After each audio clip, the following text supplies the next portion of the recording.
दोस्तों, आज हम अपने कक्षा 11 के इतिहास विषय के पहले अनुभाग प्रारंभिक समाज के दूसरे विषय का अध्ययन प्रारंभ करने जा रहे हैं, जिसका नाम है लेखन कला और शहरी जीवन। तो आज हमें शहरी जीवन किस प्रकार से प्रारंभ हुआ है और जो शहरी जीवन प्रारंभ हुआ है तो फिर उसमें लेखन कला का विकास किस प्रकार से हुआ है, इस बारे में पूरा अध्ययन करना है। तो आइए हम अपने पाठ के विकास को आगे बढ़ाते हैं। तो देखिए, सबसे पहले हम यहाँ ले रहे हैं कि शहरी जीवन की शुरुआत, और वो कहाँ से हम लिख रहे हैं। शहरी जीवन की शुरुआत को हम लिख रहे हैं मेसोपोटामिया की सभ्यता। तो यहाँ पर एक प्रश्न खड़ा हो रहा है कि भाई शहरी जीवन की शुरुआत हम यहाँ से क्यों लिख रहे हैं। इस बात को समझे उससे पहले मैं आपसे एक प्रश्न पूछना चाहता हूँ। मेरा प्रश्न ये है कि नील आर्मस्ट्रॉन्ग कौन था। जी हाँ, बिल्कुल, आपके सभी के मन के अंदर इसका जवाब आ गया है, और वो जवाब ये है कि वो चांद पर जाने वाला, चांद पे पैर रखने वाला पहला व्यक्ति है। तो इसका मतलब क्या हुआ कि हमने किसी भी क्षेत्र के अंदर अपना नाम करने वाले या किसी भी क्षेत्र में कार्य करने वाले व्यक्ति जो पहला है उसका नाम हम याद रखते हैं, जो पहला है उसको याद रखा जाएगा। तो यहाँ पर भी क्या हो रहा है, शहरी जीवन की शुरुआत सबसे प्रथम बार क्या हो रही है, सबसे प्रथम बार, और वो कहाँ से जो है शुरू हो रही है, मेसोपोटामिया की सभ्यता से शहरी जीवन की क्या हो रही है, पहली बार शुरुआत हो रही है।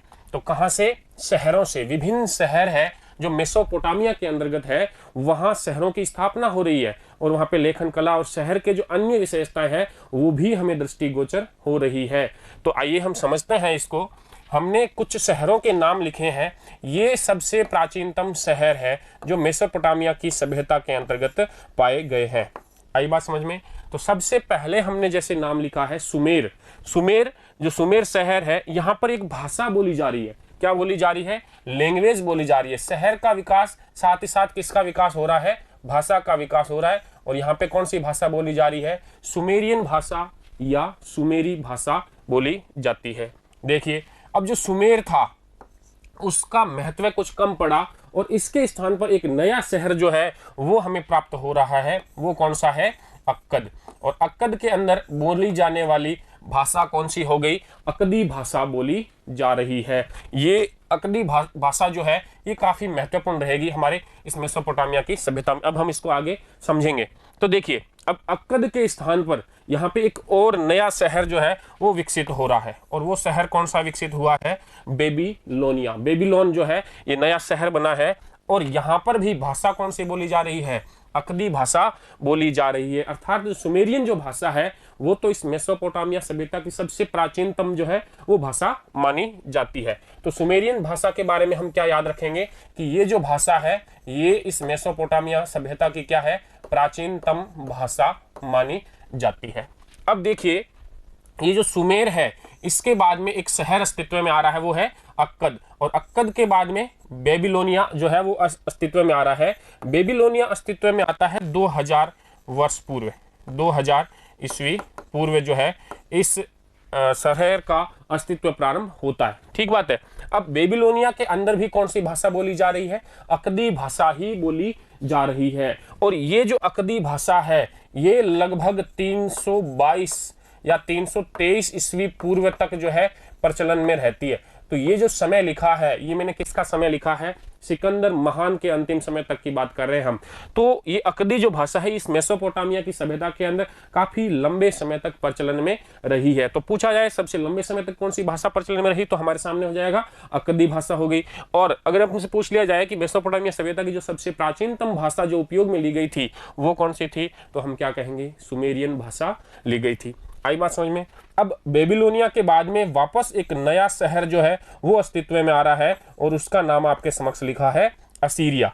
असीरिया जो है ये 1100 ईसा पूर्व के अंदर अस्तित्व में आता है। कितने में, 1100 ईसा पूर्व के अंदर अस्तित्व में आया। लेकिन इसने बेबीलोनिया के अस्तित्व को नष्ट नहीं किया है। हालांकि इसका महत्व, असीरिया का जो महत्व है वो बेबीलोनिया से ज्यादा बढ़ गया है, लेकिन उसको एकदम से हटा करके उसकी जगह पर ये शहर नहीं आ रहा। इसको समझते हैं ऐसा क्यों है। यहां तक हमने जो 3 शहर पढ़े हैं, सुमेरिया से लेकर के और बेबीलोनिया तक, ये तीनों के तीनों जो शहर है ये मेसोपोटामिया जो पूरी सभ्यता है इसके दक्षिणी भाग में स्थित है। कहाँ स्थित है, दक्षिणी भाग के अंदर। तो दक्षिणी भाग का जो महत्व है वो इन स्थानों के द्वारा एक दूसरे से हस्तगत किया जा रहा है। सुमेरिया था, अब सुमेरिया का प्रभाव बहुत कम हो गया और उसके स्थान पे अक्कद का प्रभाव जम गया। अक्कद का जो प्रभाव है वो कम हुआ तो किसका जम गया? बेबीलोनिया का प्रभाव जम गया। लेकिन ये सारी घटनाएं मेसोपोटामिया के कौन से भाग में हो रही है? दक्षिणी भाग में हो रही है। जबकि ये जो असीरिया है, ये जो शहर स्थापित हुआ है, ये मेसोपोटामिया के किधर हो रहा है? उत्तर के अंदर स्थापित हो रहा है, ना कि दक्षिण में। इसलिए बेबीलोनिया के बाद में उत्तर के अंदर एक और नया शहर स्थापित हो रहा है, और वो कौन सा है? असीरिया शहर स्थापित होता है। आगे बात समझ में? इसीलिए कहा भी जाता है कि सुमेरियन को जो सभ्यता थी, सुमेरियन सभ्यता जो मेसोपोटामिया की है, उसने तो इस सभ्यता का उद्भव किया। इस सभ्यता का क्या किया? उद्भव किया। उसके बाद में बेबीलोनिया आया। अक्कद का ठीक है, मैं सुमेर के बाद में बेबीलोनिया आया। बेबीलोनिया ने इस सभ्यता को शिखर तक पहुंचाया। क्या किया? इस सभ्यता को शिखर तक पहुंचाया। और उसके बाद में कौन? असीरिया आया। इसने इस सभ्यता को आत्मसात कर लिया। क्या कर लिया? आत्मसात कर लिया। एक प्रसिद्ध कथन भी है इस सभ्यता के बारे में जो हमें ध्यान में रखना है कि सुमेरिया ने इस सभ्यता को उद्भव प्रदान किया, उसके बाद बेबीलोनिया ने इस सभ्यता को शिखर तक पहुंचाया, और अंत में असीरिया ने इस सभ्यता को अपने अंदर आत्मसात कर लिया। आगे बात समझ में? तो हम इसका ये परिचय लिया है हमने कि जो मेसोपोटामिया की जो सभ्यता है उसमें किस किस के बारे में अध्ययन करने वाले हैं। इन शहरों के अलावा भी हम 2 और 3 अलग शहरों का अध्ययन करेंगे, जिनमें उरुक और मारी जो शहर है ये भी आगे हमारे सिलेबस में आएंगे। तो हम अगले भाग की तरफ बढ़ते हैं, जिसमें हम देखते हैं कि हमने अभी तक जो सारी बातें करी है उन बातों का हमारे पास में सोर्स क्या है। हमने किस आधार पे इतनी बातें कही है कि पहले सुमेरिया आया, उसके बाद उल्लुक आया, उसके बाद में बेबीलोनिया आया, और उसके बाद में जो है वो असीरिया आया। तो उसको प्रमाणित करने के लिए हमने क्या किया है? मेसोपोटामिया का उत्खनन किया है। क्या किया गया? उत्खनन किया गया। और ये उत्खनन कब प्रारंभ हुआ है? 1840 ईस्वी के अंदर जो है वो मेसोपोटामिया का उत्खनन प्रारंभ हुआ। ठीक है, अब जब उत्खनन प्रारंभ किया हमने, तो हमें यहाँ से क्या मिले? विभिन्न प्रकार के जो है वो स्रोत मिले हैं। इन स्रोतों में कई सारी चीजें हैं, जैसे हम गिन लेते हैं, इमारत हो सकती है, यहाँ पे मंदिर मूर्तियां हो सकती है, यहाँ पे गहने आभूषण प्राप्त हुए हैं, यहाँ से कब्रें प्राप्त हुई है, यहाँ से औजार प्राप्त हुए हैं, यहाँ से मुद्राएं प्राप्त हुई है, और सबसे महत्वपूर्ण बात, यहाँ से लिखित दस्तावेज प्राप्त हुए हैं। तो सबसे महत्वपूर्ण बात क्या है? यहाँ से लिखित दस्तावेज मिले हैं। और इन्हीं की वजह से, किसकी वजह से? इन लिखित दस्तावेजों की वजह से ही हमें मेसोपोटामिया की इस संपूर्ण सभ्यता के बारे में बहुत सारी जानकारियां जो है वो प्राप्त होती हैं। तो सबसे इंपॉर्टेंट चीज इसमें क्या हो गई है? लिखित दस्तावेज। इसके अलावा हमने बात करी, इमारतें मिली है, मूर्तियां हैं, आभूषण है, कब्र है, औजार है, और विभिन्न प्रकार की मुद्राएं यहाँ से हमें इस उत्खनन के द्वारा प्राप्त हुई है, जिसके आधार पर हम मेसोपोटामिया की सभ्यता का वर्णन लिख सकते हैं। अब देखिए, ये जो मेसोपोटामिया का उत्खनन हुआ है, ये उत्खनन एक समर्पित उत्खनन माना जा रहा है। कैसा उत्खनन माना जा रहा है? समर्पित उत्खनन, और बहुत ज्यादा लंबे समय तक चलने वाला उत्खनन है। तो देखिए, 1840 के अंदर जो यहाँ पे उत्खनन प्रारंभ हो रहा है, उसमें सर्वप्रथम 2 शहरों का उत्खनन हुआ है। एक तो उरुक और दूसरा मारी। कौन से शहर है? उरुक और मारी। और इन शहरों का जो उत्खनन हुआ है वो सर्वाधिक समय तक होने वाला उत्खनन है। कैसा उत्खनन है? सर्वाधिक समय तक चलने वाला उत्खनन है ये, सर्वाधिक समय तक। देखिए, भारत के अंदर भी विभिन्न स्थलों का उत्खनन हुआ है, विभिन्न स्थलों की खोज हुई है, लेकिन जो उनका उत्खनन है वो लंबे समय तक नहीं चला है। इतना लंबे समय तक तो कहीं का भी उत्खनन नहीं चला है जितना इन शहरों का उत्खनन जो है वो हुआ है। देखिए, हम प्रारंभ कर रहे हैं 1840 से इसका उत्खनन प्रारंभ कर रहे हैं, और इसका उत्खनन प्रारंभ होने का एक कारण भी है। उसका कारण क्या है? देखिए, ओल्ड टेस्टामेंट की बुक ऑफ जेनेसिस, ये जो पुस्तक है, इस पुस्तक के अंदर एक शब्द लिखा हुआ मिला है जिसको कहते हैं हम सिमार। क्या शब्द मिला है इस ओल्ड टेस्टामेंट के अंदर? सिमार शब्द का उल्लेख मिला है। और इस सिमार का तात्पर्य किससे हो गया है? सिमार का तात्पर्य हो गया सुमेर से। किससे तात्पर्य हुआ इसका? सिमार का मतलब सुमेर से इसका तात्पर्य हो गया। तो देखिए, ये जो सिमार है, अगर इसके अर्थ की बात करें तो इसका अर्थ होता है ईंटों के शहर की भूमि, ईंटों से बने शहर की भूमि। अर्थ है ये इस शब्द का, ईंटों से बने शहर की भूमि। हम किसको कहेंगे? शिमार को कहेंगे। और शिमार का तात्पर्य कौन सी जगह से है? शिमार का तात्पर्य सुमेर नामक स्थान से है। इसका मतलब क्या हुआ कि ओल्ड टेस्टामेंट जो यूरोप के लोग हैं, यहूदी लोग हैं, उनका एक धार्मिक ग्रंथ है और इस धार्मिक ग्रंथ के अंदर शब्द मिल रहा है, सुमेर के नाम का उल्लेख मिल रहा है। सुमेर कहाँ पे है? मेसोपोटामिया के अंदर है। तो इन लोगों को क्या लगता है कि हमारे जो पूर्वज है, यहूदी लोगों को क्या लग रहा है, ओल्ड टेस्टामेंट को मानने वाले लोगों को लग रहा है कि जो हमारे अर्थात यूरोपियनों को लग रहा है कि हमारे जो पूर्वज है वो कहाँ से रिलेटेड है, कहाँ से संबंधित है? सुमेर नामक स्थान से संबंधित है। इसलिए इस स्थान का अत्यधिक उत्खनन करवाया गया। उसके पीछे भी एक और कारण मिलता है हमको। ओल्ड टेस्टामेंट के अंदर ही एक कथा मिलती है जिसको हम, कथा का नाम है जल प्लावन की कथा। कौन सी कथा है? जल प्लावन की कथा। तो ये जो जल प्लावन की कथा है ये अलग अलग ग्रंथों में हमने पढ़ी है और इस जल प्लावन की जो कथा है इसके बारे में संक्षेप में अगर आपको बता दूं तो इसमें क्या होता है कि जब जल प्लावन होता है अर्थात पूरी जो पृथ्वी है वो समुद्र में डूबने वाली है, पूरा जलमग्न होने वाला एरिया, तो उस समय भगवान ने सृष्टि को बचाने के लिए क्या किया? उस समय एक नाव बनाई और उस नाव के अंदर एक व्यक्ति का नाम भी मिलता है इस जल प्लावन कथा के अंदर, नोआ। क्या नाम है? नोआ। नोआ ने क्या किया? नोआ को ताकतें दी भगवान ने, उसने नाव बनाई और उस नाव के अंदर हर एक प्रजाति के एक एक जोड़े को इस नाव के अंदर बिठा लिया। तो बाकी तो सारी सृष्टि नष्ट हो गई लेकिन जो नाव थी वो क्या हो गई? बच गई। इस प्रकार से प्रत्येक प्रजाति जो है उसका एक एक जोड़ा बचा हुआ रहा और उससे पुनः जो है वो पूरी सृष्टि कायम हो गई। तो इस जल प्लावन की कथा का जो मुख्य पात्र है, मुख्य पात्र जो है उसका नाम भी हमें मिलता है उत्नापिष्टिम। क्या नाम मिलता है? उत्नापिष्टिम। इस जल प्लावन की कथा का ये मुख्य पात्र है उत्नापिष्टिम। ठीक है, इसका नाम याद रखना है, छोटा सा नाम, एक तो नोआ याद रखना और एक उत्नापिष्टिम नाम याद रख लेना है। तो ये जो जल प्लावन की कथा है, इस जल प्लावन की कथा जो ओल्ड टेस्टामेंट में मिल रही है इसका साक्ष्य ढूंढना चाहते हैं। ये इसका क्या ढूंढना चाहते हैं? यूरोपवासी साक्ष्य ढूंढना चाहते हैं। इसलिए 1872 में, 1840 के बाद में 1872 में इंग्लैंड का ही एक समाचार पत्र है, एक समाचार पत्र एजेंसी है और उस एजेंसी ने अपने खर्चे पर पुरातत्वविदों को नियुक्त किया इन जगहों का पुनः क्या करने के लिए? उत्खनन करने के लिए। और वो उत्खनन भी काफी वर्षों तक चला है। हालांकि ऐसा कोई साक्ष्य मिला तो नहीं, लेकिन ये जरूर हुआ है कि जो अन्य सारी जो चीज़ें हैं उस सभ्यता के बारे में वो बहुत सारी चीज़ें मिली है, ताकि हमें मेसोपोटामिया के बारे में बहुत सारी जानकारियां जो है वो इस उत्खनन से प्राप्त हो जाती है। तो कम से कम 40 से अधिक वर्षों तक चलने वाला ये एक ऐसा उत्खनन है जो सर्वाधिक लंबे समय तक यहाँ पर किया गया है। किस जगह का? मेसोपोटामिया का उत्खनन किया गया। आ गई बात समझ के अंदर?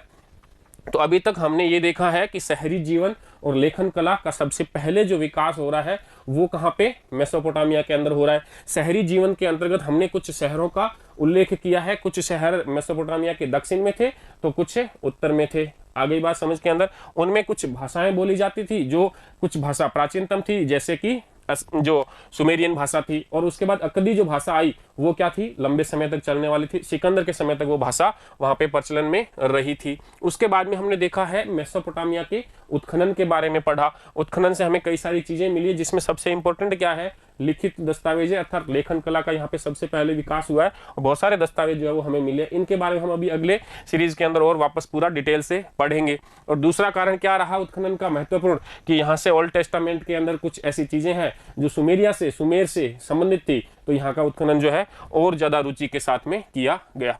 अब हम अगले भाग के रूप में मेसोपोटामिया का परिचय प्राप्त करते हैं, अर्थात समझते हैं कि मेसोपोटामिया का भूगोल क्या है पूरा हम जानते हैं।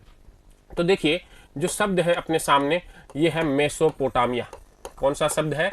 मेसोपोटामिया। इस शब्द की उत्पत्ति को समझते हैं। देखिए ये जो शब्द है दो शब्दों से मिलकर के बना है और दोनों ही यूनानी भाषा के शब्द है। कौन सी भाषा है? यूनानी भाषा के शब्दों से ये शब्द बना है। देखिए एक तो है मेसोस। कौन सा शब्द है? मेसोस। और दूसरा शब्द मिलता है हमको पोटेमोस। कौन सा शब्द मिल रहा है? पोटेमोस। ठीक बात है। तो मेसोस और पोटेमोस। मेसोस का अर्थ होता है मध्य। मेसोस का अर्थ क्या होता है? मध्य। और पोटेमोस का अर्थ होता है नदी। क्या अर्थ है? नदी। तो इसका मतलब दो नदियों के मध्य वाला जो भाग है वो क्या कहलाएगा, मेसोपोटामिया कहलाएगा। और यहाँ पर जिन दो नदियों का हम उल्लेख करेंगे वो दो नदियाँ कौन सी होगी, दजला और फरात नदियाँ। तो दजला और फरात नदियों के बीच का भाग किस नाम से जाना गया, मेसोपोटामिया के नाम से जाना गया। अगर इसकी वर्तमान स्थिति की बात करें तो ये जो वर्तमान स्थिति इसकी अगर हम बात कर लें तो ये है इराक के अंदर। कहाँ पे है, वर्तमान में ये इराक गणराज्य का एक भाग है। आई बात समझ के अंदर। तो कुल मिलाकर के हमने देखा कि जो मेसोपोटामिया है दजला और फरात नदियों के बीच का क्षेत्र है और वर्तमान में कहाँ पर स्थित है, इराक में स्थित है। जैसा कि आपके समक्ष ये एक विश्व का नक्शा दिया गया है, तो यहाँ पर देखिए, यहाँ पे हम देख रहे हैं दो नदियाँ हैं। कितनी नदियाँ हैं, दो नदियाँ हैं। मैं इसका थोड़ा कलर चेंज करता हूँ। देखिए, एक तो ये नदी है, ये आपकी नदी हो गई फरात नदी, और यहाँ से एक नदी निकल रही है, ये आपकी हो गई दजला नदी। तो दो नदियां हो गई। कौन कौन सी नदियां, दजला और फरात। यहाँ पे कुछ शहरों के जो नाम दिए गए हैं, ये नाम दिया गया है उर। क्या नाम है, उर। यहाँ पे नाम दिया गया है उरूक, और यहाँ पे कौन सा है, बेबीलोन। यहाँ पे है मारी।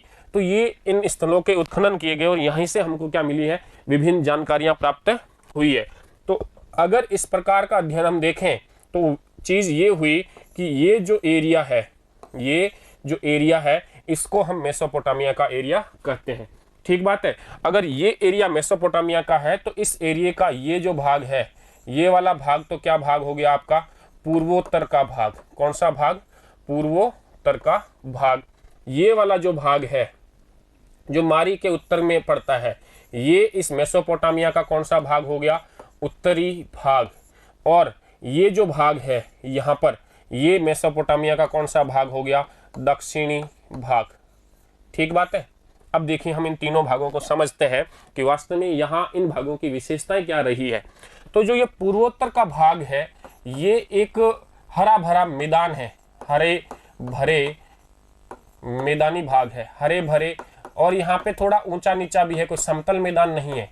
तो ऊंचे नीचे हरे भरे मैदानों का क्षेत्र जो है वो इसका कौन सा वाला क्षेत्र हो गया, इसका पूर्वोत्तर वाला भाग। कौन सा वाला भाग, पूर्वोत्तर वाला भाग। इसके अलावा अगर हम उत्तरी क्षेत्र की बात करें तो यहाँ पर ये जो क्षेत्र है ये है आपका स्टेपी घास का क्षेत्र है।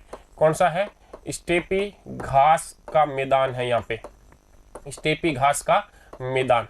ठीक बात है। अब यहाँ देखिए दक्षिण की तरफ, तो यहाँ पे स्पष्ट लिखा हुआ है दक्षिण की तरफ क्या है, अरबी रेगिस्तान फैला हुआ है। तो तीनों तरफ की अलग अलग विशेषताएं हैं। उत्तर के अंदर स्टेपी घास है, पूर्वोत्तर के अंदर जो है हरे भरे ऊंचे नीचे मैदान है, और दक्षिण के अंदर क्या है, रेगिस्तान है। अब देखिए यहाँ पे हरे भरे ऊंचे नीचे मैदान है, इस वजह से ये कृषि के लिए बहुत ही उपयुक्त जगह है। यहाँ पर क्या हो रही है, कृषि अत्यधिक मात्रा में हो रही है। इसलिए यहाँ पर हमने देखा कि यहाँ पे 7000 वर्ष से लेकर के और 6000 वर्ष पूर्व के अंदर ही यहाँ पे कृषि शुरू हो चुकी थी। क्या हो चुकी थी, कृषि का प्रारंभ हो चुकी थी। आई बात समझ में।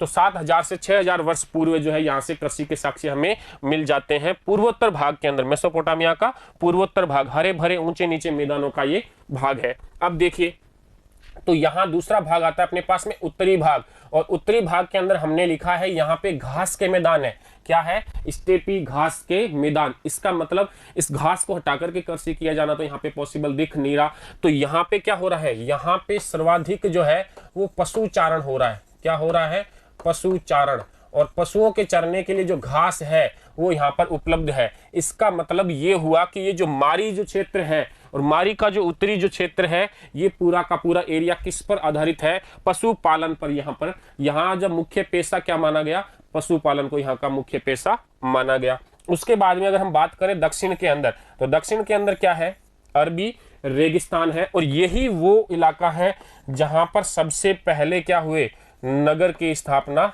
हुई। यहीं पर सबसे पहले क्या हुआ, लेखन का विकास हुआ। इसका मतलब ये हुआ कि यहाँ नगर और लेखन का जो कार्य है वो ये जो मेसोपोटामिया है इसके दक्षिणी भाग के अंदर अर्थात रेगिस्तानी भाग के अंतर्गत हो रहा है। इसका भी कारण है, क्या कारण है उसको अभी हम समझते हैं। कुल मिलाकर के अगर हम देखेंगे तो ये जो दजला और फरात नदियां जो है, दजला और फरात नदी, इस नदी की एक विशेषता मिलेगी। इसको हम एक अलग भाग में लेकर के देख लेते हैं, अच्छे से हमें समझ में आ जाए। देखिए ये जो भाग है, ये देखिए एक नदी हो गई और दूसरी जो ये नदी है वो इस प्रकार से हो गई, ठीक है। तो अब देखिए ये आपकी नदी हो गई दजला, ठीक, और ये आपकी नदी हो गई फरात। कौन सी? फरात। और इस फरात नदी का ये वाला जो भाग है ये क्या है? रेगिस्तान है। क्या है? रेगिस्तान। और ये जो रेगिस्तान का जो भाग है, ये यहाँ पर फरात नदी जो है उसकी एक विशेषता है। फरात नदी यहाँ से अलग अलग धाराओं में बंट जाती है। क्या हो रही है? फरात नदी अलग अलग धाराओं में जा रही है। तो ये नदी की क्या होगी? अलग अलग धाराएं। और इन धाराओं ने इस रेगिस्तानी क्षेत्र के अंदर बहुत महत्वपूर्ण भूमिका निभाई है, और वो महत्वपूर्ण भूमिका नहर के रूप में सामने आई। किसके रूप में? वर्तमान में जहां नहरी क्षेत्र है वहां पे कितना अच्छा कृषि का जो है वो पैदावार होता है। तो उसी प्रकार से ये फरात नदी की जो धाराएं हैं वो रेगिस्तान में जाने पर अब अलग अलग भागों के अंदर बंट गई, और इन धाराओं ने किसका कार्य किया? नहर का कार्य किया। और नहर की वजह से यहाँ पर जो है इस रेगिस्तान के अंदर जो है कृषि का सर्वाधिक उत्पादन यहाँ पे हुआ। कृषि का यहाँ पर क्या हुआ? सर्वाधिक उत्पादन, जो कहाँ से प्राप्त हुआ है? मेसोपोटामिया के निवासियों को दक्षिणी रेगिस्तानी भाग से। और यहाँ पर क्या हुआ? अब सरप्लस प्रोडक्शन मिला। कौन सा प्रोडक्शन मिला? Surplus production. सरप्लस का मतलब हमने समझा है अधिशेष उत्पादन जो है वो यहाँ पर हो रहा है। तो कृषि का सरप्लस प्रोडक्शन इस क्षेत्र में हो रहा है, इसलिए इस रेगिस्तान के अंदर क्या है? ऐसी विशेषताएं हैं जो एक शहर के दबाव को झेल सकते हैं। क्या कर सकती है? शहर के दबाव को झेल सकते हैं, क्योंकि यहाँ पर इतना अधिक जो है वो उत्पादन हो रहा है। तो कुल मिलाकर के बात ये हुई कि यहाँ का जो क्षेत्र है, मेसोपोटामिया का जो क्षेत्र है, उसको हमने देखा है कि पूर्वोत्तर भाग है वो भी क्या है? कृषि का संपन्न प्रदेश है। कृषि का संपन्न प्रदेश है। इसके अलावा उत्तरी जो भाग है ये भी पशु का संपन्न प्रदेश है। पशुपालन यहाँ पे बहुतायत से हो रहा है। और जो रेगिस्तानी भाग है यहाँ पर भी क्या है? पूर्णतया संपन्नता है। सबसे ज्यादा यहाँ पर तो कृषि का उत्पादन हो रहा है। इसका मतलब यहाँ मेसोपोटामिया के जितने भी गांव हैं, गांव की जो जनसंख्या है वो सारी की सारी कैसी है? समृद्ध है।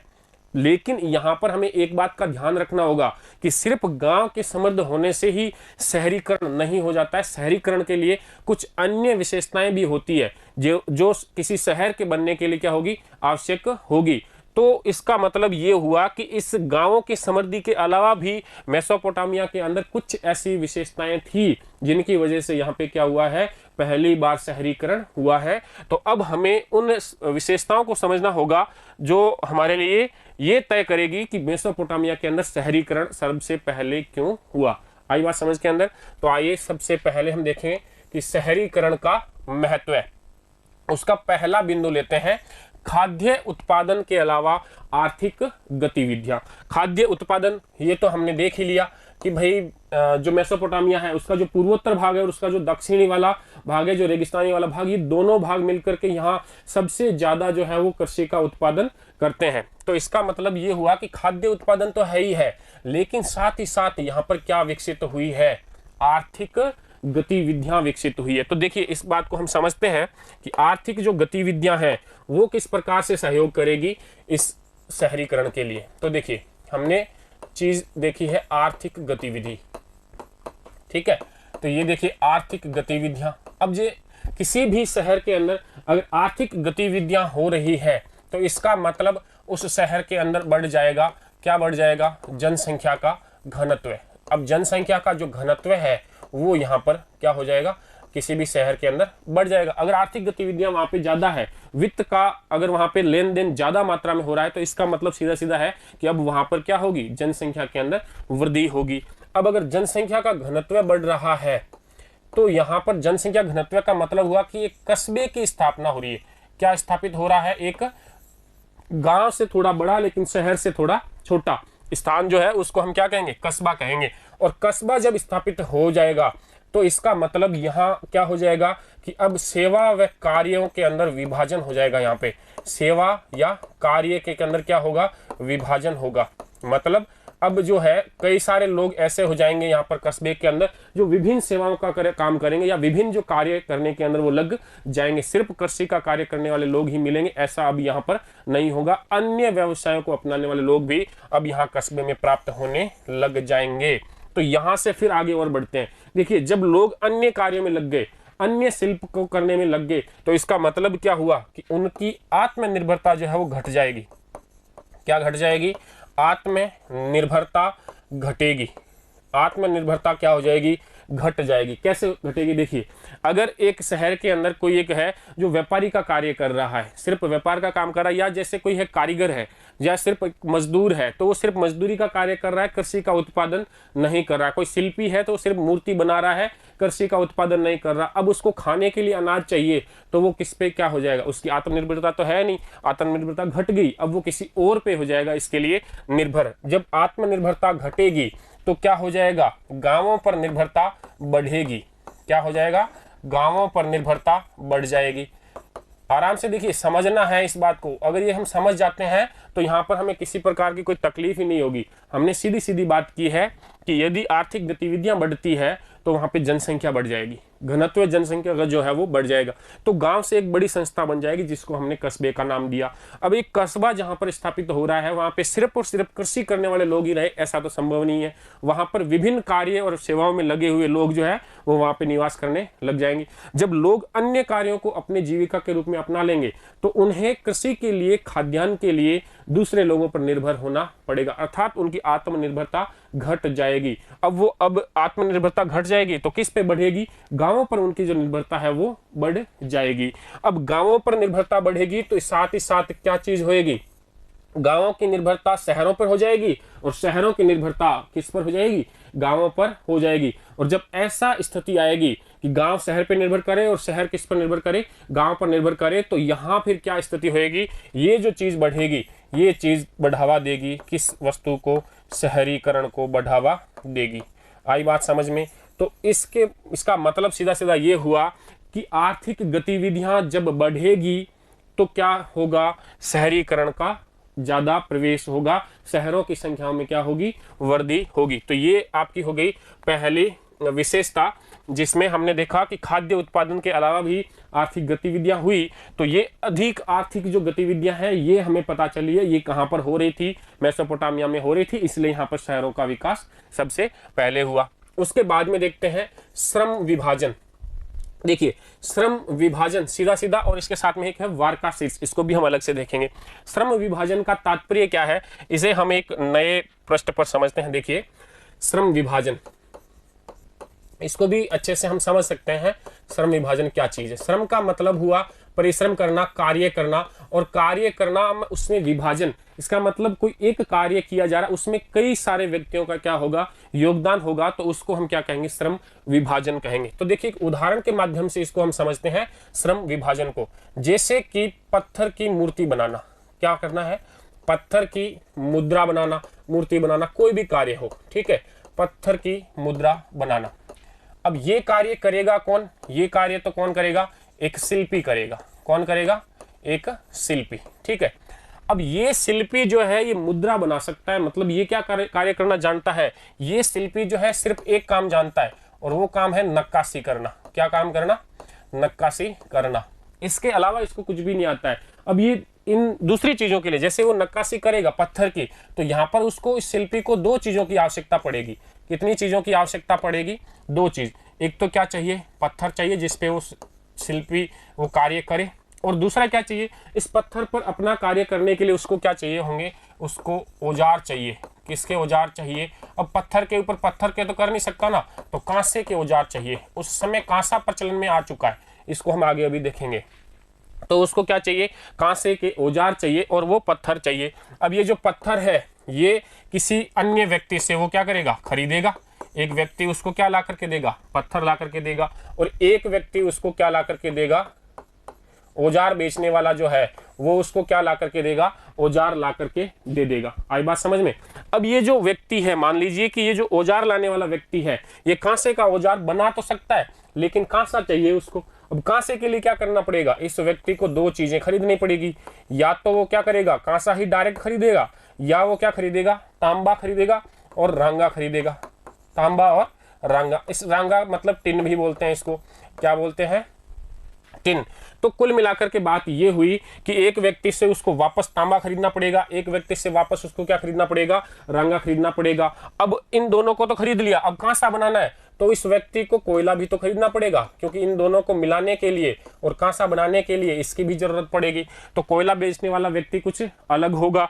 तो इस प्रकार से एक पत्थर की मुद्रा बनाना है तो उसमें कितने लोगों का इन्वॉल्व होना होगा। एक तो ये हो गया शिल्पी, पत्थर लाने वाला दूसरा हो गया, तांबा लाने वाला तीसरा हो गया, रांगा टिन लाने वाला चौथा व्यक्ति हो गया, और इनको मिलाकर के और कोयला लाने वाला पांचवा व्यक्ति, और इनकी सबकी सहायता से कांसे के औजार बनाने वाला छठा व्यक्ति। तो अगर एक पत्थर की मुद्रा बनानी है तो उसमें कम से कम 5 से 6 व्यक्तियों का योगदान रहेगा। इसका मतलब अब क्या हो गया, यहाँ पर श्रम का विभाजन हो गया। श्रम विभाजन जो है वो एक शहर की विशेषता मानी जाएगी।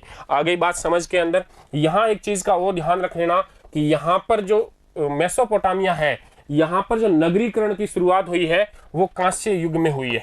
कब हुई है नगरीकरण, कहाँ पर, मेसोपोटामिया का नगरीकरण कौन से युग में होता है, कांस्य युग में होता है, 3000 ईसा पूर्व।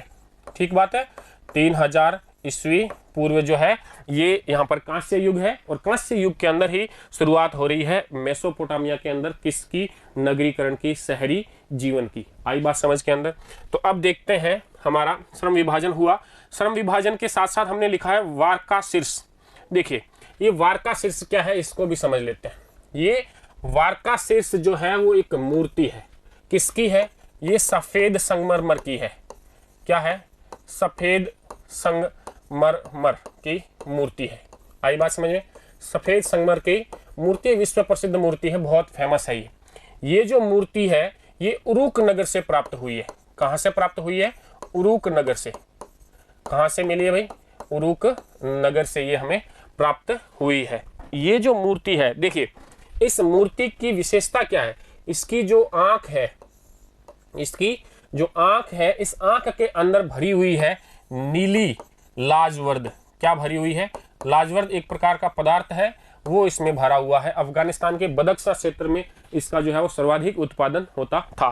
तो ये लाजवर्द भरा हुआ है यहाँ पर। इसके अलावा इसके आंख के अंदर, यहाँ दोनों आंखों के अंदर जो है नीला जो है लाजवर्द भरा गया, और इसके साथ साथ यहाँ पे क्या भरा हुआ है, सफेद सीपी लगाए हुए हैं इसके अंदर। क्या लगाए हुए हैं, सफेद सीपी लगाए हुए हैं। यहाँ पर ये जो भौएं दिख रही है आपको, ये जो भौएं है, यहाँ पर काला डामर भरा हुआ है। क्या लगाया हुआ है, यहाँ पर काला डामर लगाया हुआ है। इसके अलावा देखिए ये जो यहाँ पर ये आपको सिर के ऊपर 2 खांचे दिख रहे हैं, ये क्या है, खांचे हैं। ये जो खांचे हैं, इन खांचों में क्या किया जा रहा होगा, ये खांचे जो है वो गहने पहनने के लिए बनाए गए हैं। किसको प्रदर्शित कर रहे हैं, गहनों को प्रदर्शित कर रहे हैं। तो ये जो आपके समक्ष मूर्ति है ये भी श्रम विभाजन का ही एक उदाहरण है। किसका उदाहरण है, श्रम विभाजन। इस मूर्ति को बनाने के लिए क्या लाया गया होगा, सफेद संगमरमर कहीं और से लाया गया। ये काफी कठोर पत्थर है, तो ये तय है कि यहाँ से तो नहीं मिला, कहीं और से इसका जो है वो आयात किया गया था। उसके बाद में इसके अंदर डामर लगाया गया, ये कहीं से लाया गया होगा, नीली लाजवर्द, सफेद सीपी, इसके ऊपर गहने का जो अलंकरण किया गया है वो, ये सारी चीजें ये बता रही है कि यहाँ पर क्या था, उस समय श्रम विभाजन जो है वो यहाँ पर मौजूद था, और यही एक शहरीकरण की क्या है, विशेषता मानी गई है। ये जो मूर्ति हमें प्राप्त हुई है वार्का शीर्ष, ये सिर है, एक स्त्री का सिर है। कहां से, उरुक नगर के उत्खनन से ये चीज जो है वो हमें प्राप्त हुई है। आ गई बात समझ में। अब हम आते हैं अपना तीसरा बिंदु। तीसरा बिंदु है आपका संगठित व्यापार एवं भंडारण। देखिए संगठित व्यापार का क्या मतलब हुआ कि संगठित व्यापार और साथ साथ में एक चीज है भंडारण। अभी हमने देखा है कि मेसोपोटामिया के अंदर जो गांव है वो काफी समृद्ध है, और जो शहर बन रहे हैं वहां पर जो है गांवों की वस्तुओं को भेजा जा रहा है, जबकि शहर की कुछ वस्तुओं को कहां भेजा जा रहा है, वापस उपयोग के लिए गांव में भेजा जा रहा है। तो शहर से वस्तुओं को कहां भेजना, गांव में भेजना, और गांव से वापस वस्तुओं को कहां भेजना, शहर में भेजना। ठीक बात है। इसके बदले में वस्तुओं का आदान प्रदान करना, तो ये घटना तो क्या कहलाएगी? व्यापार कहलाएगी। ये घटना क्या कहलाएगी? व्यापार कहलाएगी। अब दूसरा शब्द आता है भंडारण।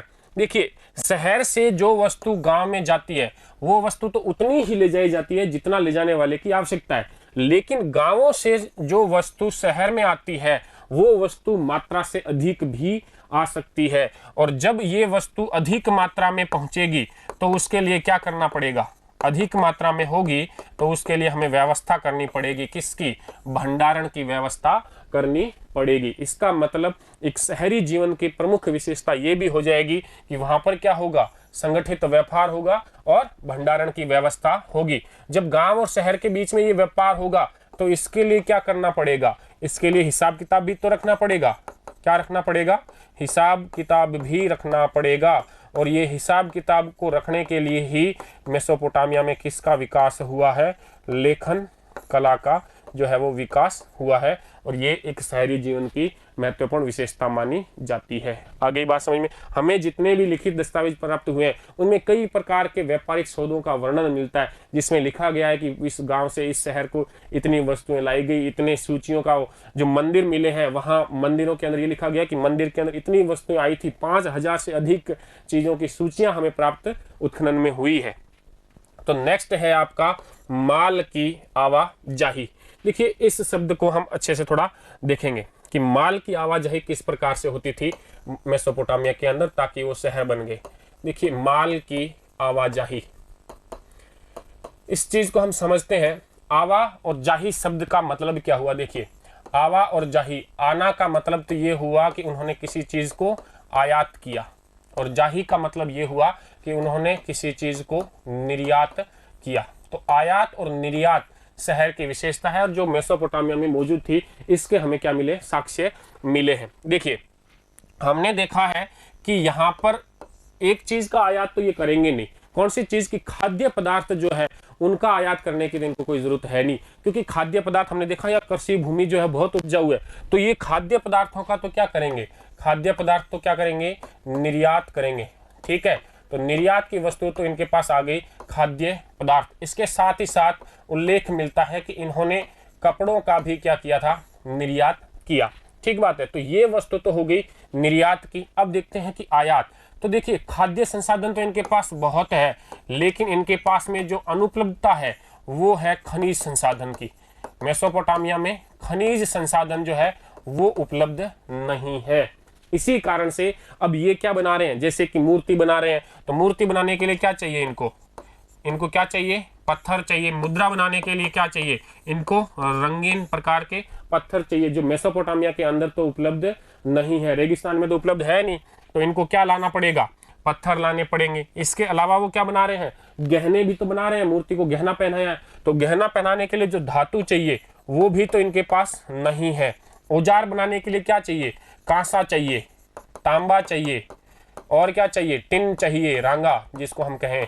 इसके अलावा अगर ये औजार बना रहे हैं तो ये चीजें, और अगर आभूषण बना रहे हैं तो सोना चाहिए, और क्या चाहिए? चांदी चाहिए, लाजवर्द का उल्लेख आया वो भी चाहिए। तो ये सारी चीजें मेसोपोटामिया में उपलब्ध नहीं है, इसलिए पत्थर और धातु इनका तो ये क्या करेंगे? अन्य देशों से, जहां से ईरान से हो गया या खाड़ी पार के जो देश है वहां से इन वस्तुओं का ये क्या करेंगे? वहां से आयात करेंगे। इसके अलावा देखिए, यहाँ पर जो वृक्ष है वो पोपलार के पेड़ है। किसके हैं? पोपलार के पेड़ों की अधिकता है। और जो पोपलार के पेड़ की जो लकड़ी है वो काफी नरम है। लकड़ी जो है वो नरम है, इसलिए अगर उसके पहिए बनाए जाएं तो भी वो काम में नहीं आते। अगर इस पोपलार के पेड़ की जो लकड़ी से नाव बनाई जाए तो वो भी काम में नहीं आती। इसका मतलब ये हुआ कि इनको लकड़ी भी क्या करनी पड़ी? आयात करनी पड़ी थी। आगे बात समझ में? तो यहाँ इन सब बातों का अर्थ क्या हुआ कि माल की क्या हुई? आवाजाही हुई, आयात निर्यात हुआ। खनिज संसाधन जो इनके पास नहीं था उसका इन्होंने आयात किया। खाद्य संसाधन जो इनके पास प्रचुर मात्रा में था उसका इन्होंने क्या किया है? दूसरे देशों को निर्यात किया है। आगे बात समझ के अंदर? तो ये आपका था माल की आवाजाही, मतलब आयात और निर्यात की व्यवस्था। अब शहरीकरण के महत्व के अंदर अपना अंतिम बिंदु आता है परिवहन की व्यवस्था। तो देखिए, परिवहन की जो व्यवस्था है वो दो तरीके से की जा सकती थी उस समय। दो तरीके कौन कौन से? पहला तो ये कि वो भारवाही पशु का उपयोग करें, भारवाही पशु का उपयोग करें, उनकी पीठ पर जो है वो सामान लाद करके एक स्थान से दूसरे स्थान पर लेके जाएं। या जैसे कि पहिए का उल्लेख मिल रहा है, तो दूसरी चीज ये आ रही है कि हो सकता है उन्होंने बैलगाड़ी जैसी कोई वस्तु बनाई हो। क्या बनाई हो? बैलगाड़ी जैसी कोई वस्तु का निर्माण किया हो, तो जिसके ऊपर लाद करके जो है वो ये ले जाया जा सके। लेकिन ये जो दोनों ही तरीके हमने लिखे हैं, चाहे भारवाही पशु हो और चाहे बैलगाड़ी हो, दोनों ही तरीकों के अंदर क्या लगेगा? मेहनत लगेगी। सबसे ज्यादा क्या? मेहनत लगेगी। क्या लगेगा? समय ज्यादा लगेगा। और क्या लगेगा? और खर्च ज्यादा होगा। और क्या होगा? खर्चा भी ज्यादा होगा। इसका मतलब ये हुआ कि जो पहला तरीका है भारवाही पशु की पीठ के ऊपर माल ले जाना या किसी बैलगाड़ी का उपयोग करके माल को ले जाना, ये सारे ही तरीके जो है वो इतने बड़े व्यापारिक शहरों के लिए तो काम में नहीं लिए जा सकते। तो दूसरा तरीका क्या होगा? दूसरा तरीका होता है जल मार्ग का उपयोग। कौन सा? जल मार्ग का उपयोग। तो शहर स्थापित होने के लिए सबसे आवश्यक बात है परिवहन की सहजता हो, सुलभता हो और वो कम खर्चे वाला होना चाहिए। तो जो जल मार्ग है ये मेसोपोटामिया के अंदर उपस्थित है आपको फरात नदी के द्वारा। कौन सी नदी? फरात नदी, जो विभिन्न धाराओं के अंदर रेगिस्तान में जाकर के बंट जाती थी, ऐसा हमने पहले पढ़ा है। तो इसका मतलब ये हुआ कि इन धाराओं का उपयोग जो है वो परिवहन के अंदर भी किया जाने लग गया था। तो इस वजह से यहाँ पर जो है वो परिवहन की सबसे अच्छी स्थिति उपलब्ध थी फरात नदी के लिए। इसलिए फरात नदी के लिए विश्व मार्ग शब्द का भी उपयोग किया गया है। कौन सा शब्द मिलता है फरात नदी के लिए? विश्व मार्ग शब्द का उपयोग इस नदी के लिए हुआ है। अर्थात परिवहन के लिए ये नदी एकदम उपयुक्त परिस्थितियों के अनुसार में थी। आ गई बात समझ के अंदर?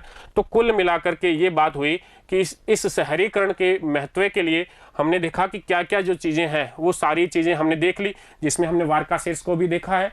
इन सब चीज़ों की सहायता से यहाँ पर क्या हो रहा है? शहरीकरण का जो है वो अस्तित्व आ रहा है। ठीक बात है। तो अब हमने यहाँ तक पूरी क्लास के अंदर ये देखा है कि मेसोपोटामिया की सभ्यता जहाँ पे शहरी जीवन बना और लेखन कला का भी विकास हुआ। फिर हमने देखा कि मेसोपोटामिया की भौगोलिक व्यवस्था किस प्रकार की थी, और उसके बाद में हमने देखा कि गांवों की समृद्धि के साथ साथ और कौन सी विशेषताएं थी जिनकी सहायता से क्या स्थापित हो सकते हैं? शहर स्थापित हो सकते हैं। और वो सारी विशेषताएं मेसोपोटामिया के अंदर मौजूद थी, जिससे यहाँ क्या हुआ? शहरी जीवन का विकास हुआ। अब हम इसके अगले भाग के रूप में, अगले क्लास के रूप में ये देखेंगे कि जब शहरी जीवन का विकास हो गया तो अब वहां पर लेखन कला का विकास जो है वो किस प्रकार से हुआ है। तो अगले भाग तक हम ये जो पाठ पढ़ा है उसका रिवाइज करेंगे, और तब तक के लिए आपका बहुत बहुत धन्यवाद।